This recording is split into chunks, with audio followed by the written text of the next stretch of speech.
Hola chicos, ¿cómo están? Vamos a iniciar con nuestra clase haciendo una oración. Padre, te damos muchas gracias, Señor, primeramente porque tú has sido bueno con nosotros, Padre, porque tú has estado con nosotros, porque podemos sentir tu amor cada día, Padre, y podemos ver tus bendiciones en nuestras vidas. Gracias porque tú eres fiel y porque nos mantienes con bien de pie. No nos ha hecho falta nada, Señor, en esta semana.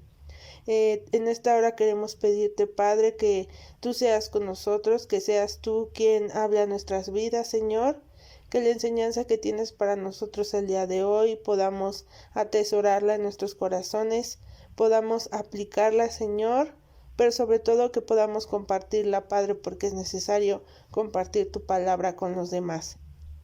También queremos pedirte, Padre, que si hay alguna necesidad en el grupo, Señor, en las familias de estos pequeños, Padre, tú seas con ellos, Señor, suplas todo lo que haga falta, Señor, y sane, Señor, a todos aquellos que están pasando enfermedad, Señor.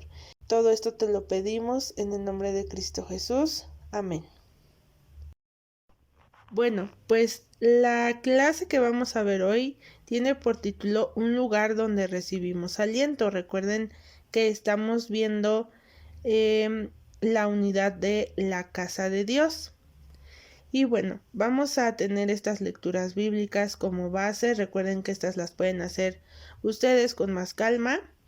Y es Hechos 9, 19 al 28, Gálatas 6, 2 y 10. Efesios 4:32 y Primera a los Tesalonicenses 4:11.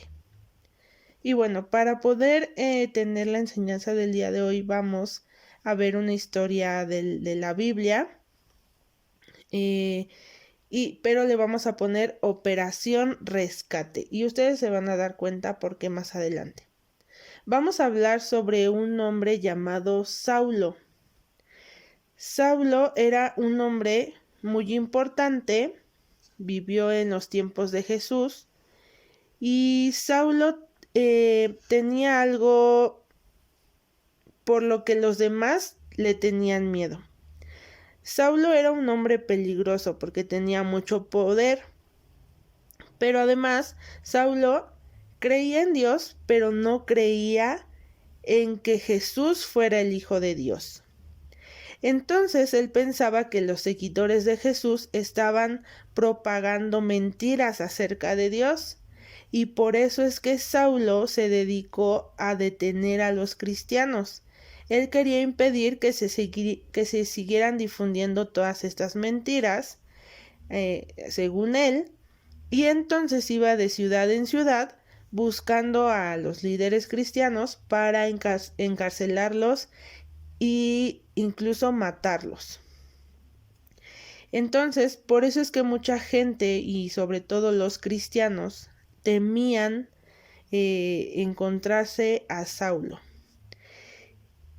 Entonces, bueno, ya sabemos quién era Saulo y por qué hacía todo esto. Y en un tiempo Saulo decidió hacer un viaje a Damasco. Damasco era una ciudad al norte de Jerusalén, pero él quería dirigirse allá para encarcelar a más cristianos. Como les decía, él iba de ciudad en ciudad. Y entonces él iba a hacer este viaje a Damasco, pero sucedió algo en el camino. Cuando iban de camino, él y sus seguidores, sus compañeros, pasó algo que del cielo se vio una luz que dejó ciego a Saulo. No podía ver absolutamente nada más que la luz. Y escuchó una voz que decía: Saulo, ¿por qué me persigues? Entonces Saulo pregunta: ¿quién eres?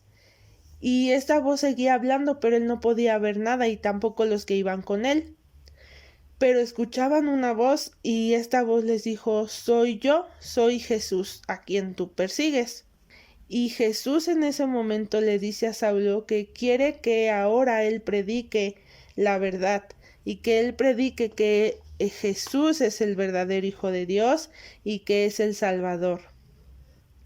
Pero A pesar de que Saulo no pudo ver a Jesús cara a cara, este encuentro que tuvo con él fue un encuentro tan especial que Saulo tuvo un cambio en su vida por completo. Su vida cambió por completo. Y entonces a partir de este momento, él empezó a creer lo que antes no creía. Empezó a creer en Jesús. Y también a partir de este encuentro que tuvo con Jesús, de este momento, lo empezaron a llamar por su nombre romano, que era Pablo. Ahora también nosotros ya le vamos a llamar Pablo y no Saulo. Seguramente ustedes ya reconocen más este nombre, ¿verdad? Entonces él empezó a hacer lo que Jesús le encargó. Empezó a predicar sobre él, empezó a predicar sobre la verdad, que Jesús era el Hijo de Dios y que venía a salvarnos.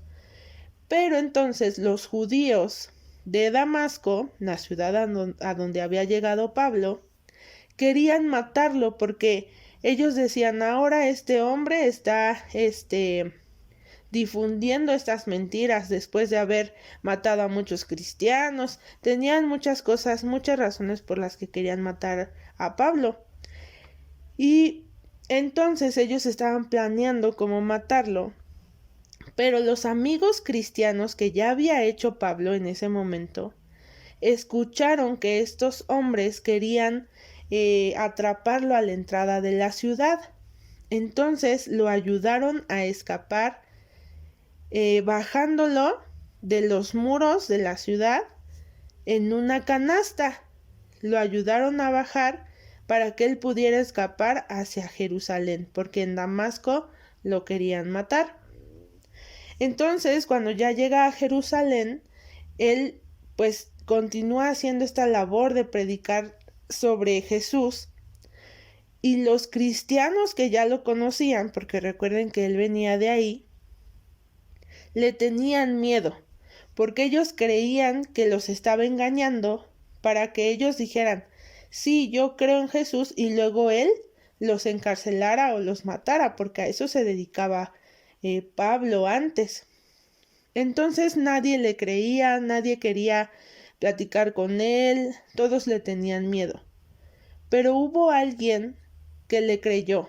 Hubo alguien que creyó que Pablo había cambiado, que Jesús lo había transformado. Y este hombre era Bernabé. Bernabé le creyó y lo animó. No solamente lo creyó, le creyó lo que él decía y su cambio que había tenido, sino que lo animó a seguir adelante con esta misión de predicar la palabra de Dios, de predicar sobre Jesús. Pero además lo ayudó porque le presentó a otros cristianos.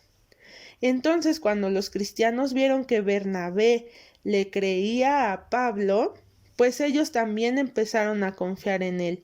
Y entonces Pablo empezó a ganar la confianza de los cristianos, comenzó a hacerse de muchos amigos y además pudo empezar a predicar ahí en Jerusalén acerca de Jesús, y era lo que Jesús le había pedido.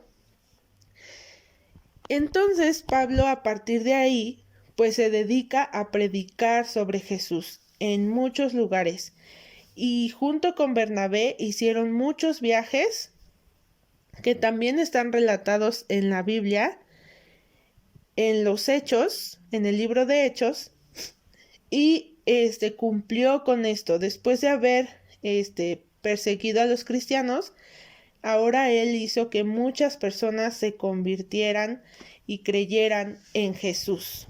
Y bueno, esta es la historia que nos va a traer varias enseñanzas. Las dos enseñanzas más importantes es que Dios nos alienta en su casa, en su templo. Y la segunda es que nosotros debemos animar a los demás. ¿Cómo es que Dios nos alienta? Bueno, pues nos alienta cuando nosotros asistimos al templo, a su casa, pero nos alienta a través de nuestros hermanos, cuando nuestros hermanos nos dan un saludo, un abrazo, cuando nuestros hermanos se preocupan por nosotros y oran con nosotros por nuestras necesidades. También nos alienta cuando escuchamos los testimonios de nuestros hermanos del gran poder de Dios. Y también nos alienta cuando nosotros lo alabamos, oramos en su casa, leemos la palabra a través del mensaje, a través de la predicación. Es por eso que la casa de Dios es un lugar en donde nosotros recibimos aliento. Y ahora, ¿cómo podemos animar a los demás? Pues de la misma forma en que Dios nos anima. Primero escuchándolos, escuchando las necesidades, los problemas, las situaciones que están pasando nuestros hermanos. También orando por ellos y orando con ellos. Otra forma es visitándolos cuando ellos están pasando por alguna prueba, alguna necesidad. Y compartiendo también, compartiendo de lo que Dios nos da a nuestros hermanos cuando están en necesidad. Pero no solo eso, sino compartiendo a quienes no son nuestros hermanos aún de la palabra de Dios. Y bueno, vamos a aprendernos este versículo que se encuentra en 1 Tesalonicenses 5:11 y que dice: así que anímense y edifíquense unos a otros. Y si se dan cuenta, este versículo resume lo que hemos aprendido hoy. Que podamos, así como Bernabé animó a Pablo, nosotros animar a los demás, a los que nos rodean. No solo a nuestros hermanos, sino a también los que están fuera. Animarnos cuando tenemos necesidad o alguna dificultad. Pero también la palabra edifíquense en este versículo quiere decir o tiene que ver con que nos animemos o nos alentemos a seguir adelante en el camino de Dios. O sea, que nos animemos o alentemos a seguir leyendo de la palabra, a seguir asistiendo al templo o en este caso viendo las transmisiones, que animemos también a los demás a que puedan alabar a Dios. Y también esto no solamente entre nosotros, entre hermanos, sino que también podamos ser como Pablo y que podamos predicar a otros que no conocen de Dios, que los animemos a acercarse a Dios. Y bueno, chicos, pues eso sería todo por hoy. Solamente vamos a hacer una oración para terminar. Señor, te damos muchas gracias, Padre, por la enseñanza del día de hoy. Te damos gracias, Señor, por la iglesia en donde tú nos has puesto, Señor, por nuestros hermanos, Padre, quienes han sido de bendición a nuestras vidas, Señor, porque ellos son el medio, Padre, por el cual nosotros recibimos de tus bendiciones, de tu paz, de tu aliento, de tu ánimo, Padre. Y también te damos gracias por el templo en el que tú nos has puesto, Señor, por la Iglesia Filadelfia, Padre, porque también es el lugar en donde nosotros podemos recibir de ti, en el lugar donde nosotros nos fortalecemos, Padre, al alabarte, Señor, al asistir y escuchar tu palabra. También, Señor, te queremos pedir en esta hora, Padre, que tú nos permitas, Señor, ser ese aliento y ese ánimo, Señor, a nuestros hermanos y a todos los que están alrededor nuestro, Señor, cuando lo necesiten, cuando estén pasando por una necesidad. Pero también, Padre, que podamos ser de bendición para los que aún no te conocen, Señor, que podamos compartirles de tu palabra, Señor, y animarlos a acercarse a ti, a creer en ti. Gracias por todo, Padre, en el nombre de Cristo Jesús. Amén.